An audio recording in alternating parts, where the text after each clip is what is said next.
좋은 아침입니다. 고린도전서 11장 17절에서 34절 보도록 하겠습니다.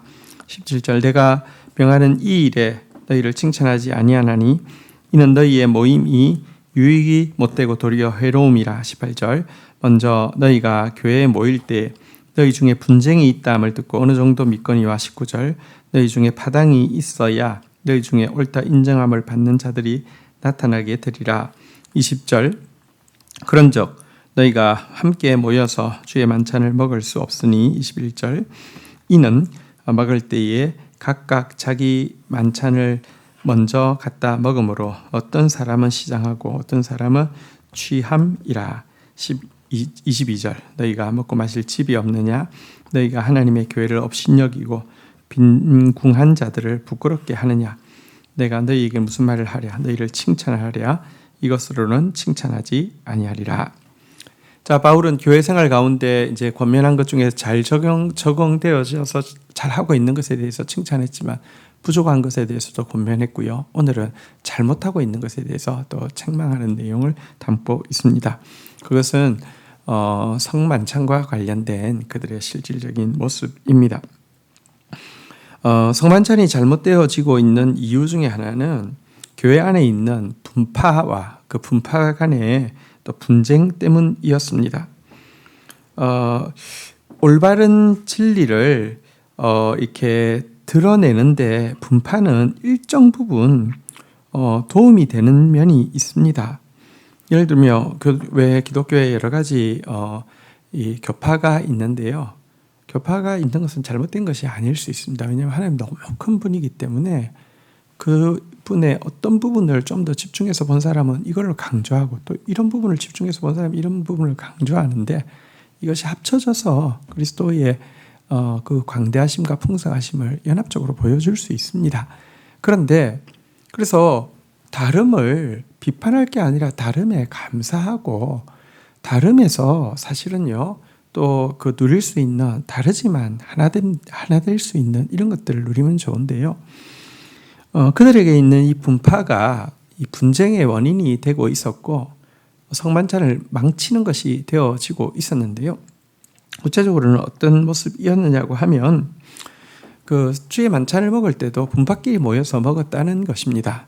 이 분파끼리 어울리다 보면 유유상종이라고 비슷한 사람들끼리 어울리겠죠. 뭐 예를 들면 뭐 어느 파는 주로 비슷한 사람이 모이다 보면 좀 이렇게 재산이 있는 사람들끼리 모이는 파도 있고 또 어떤 파는 반대로 좀 가난한 사람들끼리 모이는 파도 있을 것입니다. 당시에 성만찬은요 먼저 애찬식이라고 해서 함께 형편에 맞게 준비해온 음식을 같이 나누면서 교제하다가 그 이후에 주의 그 성찬을 거행하게 되었는데요.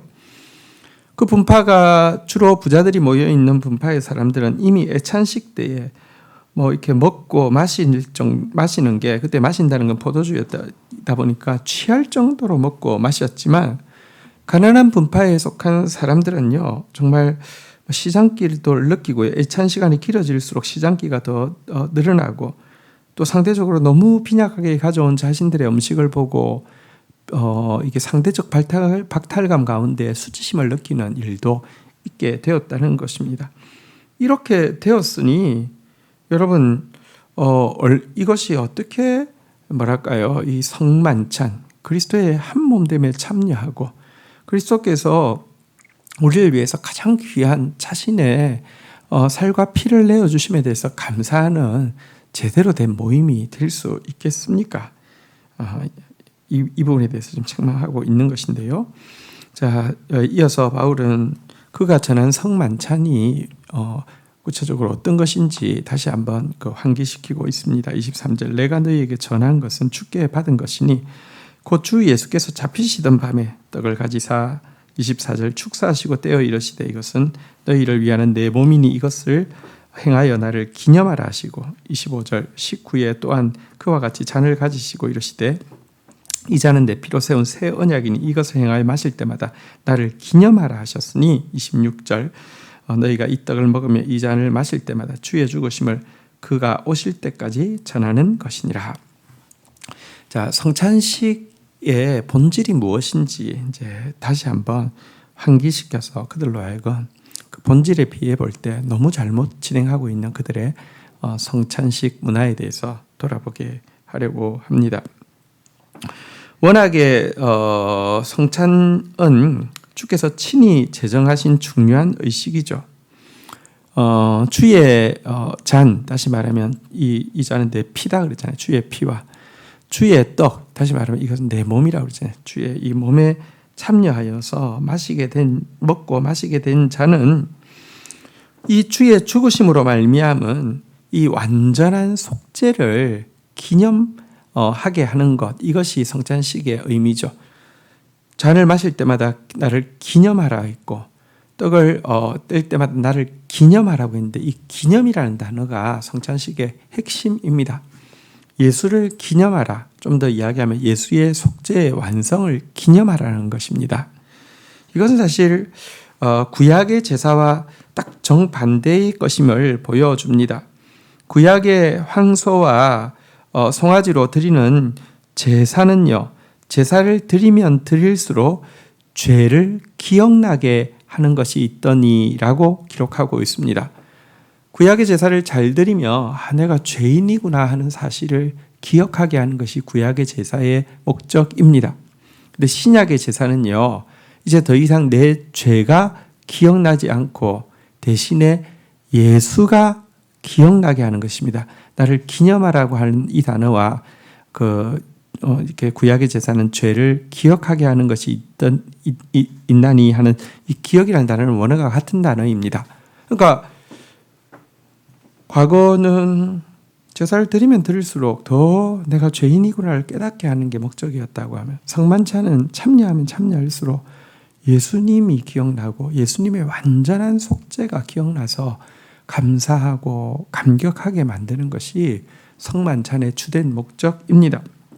그래서 이 만찬 의식을 대대로 전수하면서 주님이 대속의 죽으심에 대해서, 그리고 그 죽으심으로 말미암아 이루어진 대속의 완성에 대해서 계속해서 감격하는 것이 성찬 의식인데요. 이 의식을 하면서 일부 성도들은 시장기와 수치심을 느끼고, 일부 성도들은 이미 이 본질적인 성찬이 시작되기도 전에 애찬 때 이미 취해 있고, 이러니 어떻게 이 소중한 주의 구원을 감격하며 감사할 수 있겠습니까? 자, 27절입니다. 그러므로 누구든지 주의 떡이나 잔에 합당하지 않게 먹고 마시는 자는 주의 몸과 피를 대하여 죄를 짓는 것이니라. 28절, 사람이 자기를 살피고 그 후에야 이 떡을 먹고 이 잔을 마실지니. 29절, 주의 몸을 분별하지 못하고 먹고 마시는 자는 자기의 죄를 먹고 마시는 것이라. 30절, 그러므로 너희 중에 약한 자와 병든 자가 많고 잠자는 자도 적지 아니하니. 31절, 우리가 우리를 살피면 판단을 받지 아니하려니와. 32절, 우리가 판단을 받는 것은 주께 징계를 받는 것이니 이는 우리로 세상과 함께 정죄를 받지 않게 하려 하심이라. 이 주의 성찬의 참 의미를 깨달았다고 하면 정말 우리는 떡과 잔에 참여할 때 자신을 살피고 먼저 이 떡과 잔에 합당한 모습이 되어서 이 떡과 잔에 참여해야 된다. 그렇지 않으면 주의 몸과 피를 대해서 죄를 짓는 것이다. 이렇게 이야기합니다.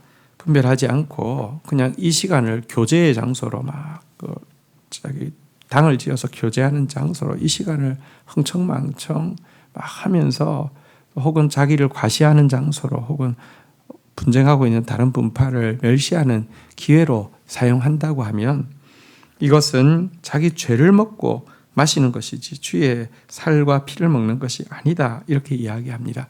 그리고 이렇게 잘못 치른 성찬 의식으로 말미암아 약한 자, 병든 자, 심지어 죽은 자도 있다라고 이야기하고 있습니다.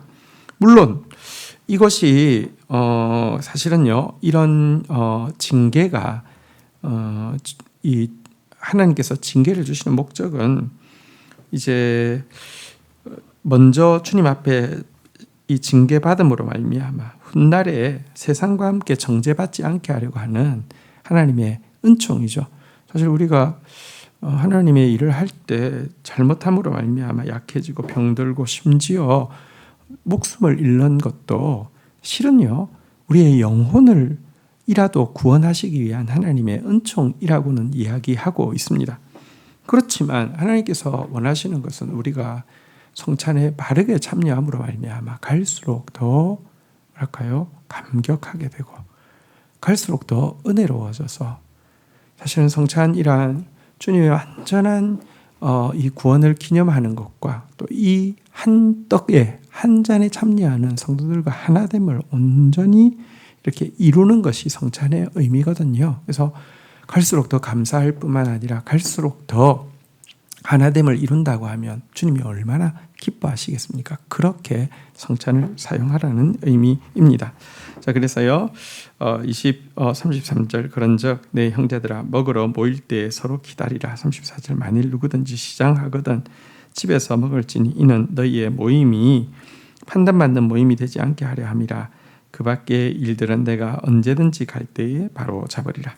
그래서 애찬을 너무 거하게 하거나 혹은 다른 사람들과 비교가 될 만큼 함으로 말미암아 다른 사람들을 고통스럽게 하는 일이 절대 없게 하고, 그 시간을 또 참 주의 장과 피를 맞이할 수 있는 경건한 시간으로 잘 준비해서 해야 된다, 이렇게 이야기를 하고 있습니다. 자, 여러분, 종교 의식 중요합니다. 또 주님께서 직접 세우신 의식인 성만찬 중요합니다. 네, 그 의미를 알지 못하고 참여하면 오늘 본 바대로 칭찬은커녕 책망을 받게 되고요, 유익은커녕 약해지고 병들고 죽는 일도 있을 수 있다는 것도 보게 됩니다. 성만찬의 본질이 무엇이라고요? 그리스도의 죽으심을 기억하고 기념하는 것입니다. 더 이상 죄가 생각나지 않게 하시고 완전한 대속을 이루신 예수가 생각나게 하는 것, 이 은혜를 제대로 누린다고 하면 갈수록 더 우리도 다른 지체들에 대해서 주님께 감격하는 만큼 다른 지체들에 대해서 더 너그러운 사람이 되어지고, 주님께 감격하는 만큼 다른 지체를 향해서도 또 하나됨을 이루게 될 것입니다. 그런 성찬이 우리 공동체를 통해서 계속 이루어지기를 축복합니다. 주신 말씀 붙잡고 기도하며 나가도록 하겠습니다.